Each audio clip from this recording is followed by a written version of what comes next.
Hello friend, Hare Krishna. Today discuss पौपादा कथा मितो से आज का दिन 11 जनवरी 1968 गर्ग मुनि को जो पत्र लिखा था उसका ऊपर से बताने को जा रहा हूँ।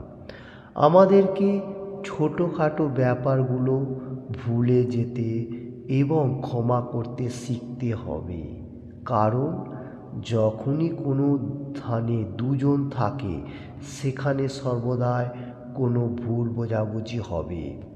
इसका मीनिंग इस तरफ से है प्रभुपाद जी आज का दिन 11 जनवरी 1968 में गर्ग मुनि को पत्र लिखा था उसका ऊपर से इधर बताने को जा रहे हैं प्रभुपाद जी।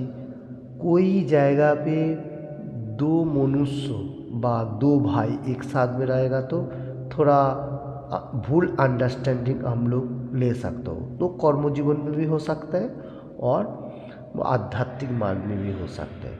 तो ये जो छोटा छोटा चीज़ भाई भाई का बा बहन बहन का जो भी होने दो, मेटेरियल जगत आध्यात्मिक के लिए और कर्म जीवन में भी फ्रेंड का होते हुए ये हम लोगों को एनी टाइम मतलब क्षमा एके अपर से रेस्पेक्ट देना जरूरी है, सम्मान होना जरूरी है।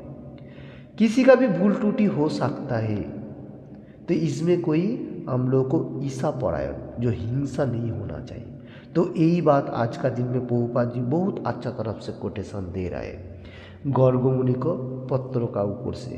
क्या बताने को जा रहे हैं, अगर कृष्ण कॉन्शियसनेस का मूवमेंट में भी कोई छोटा मोटा हम लोग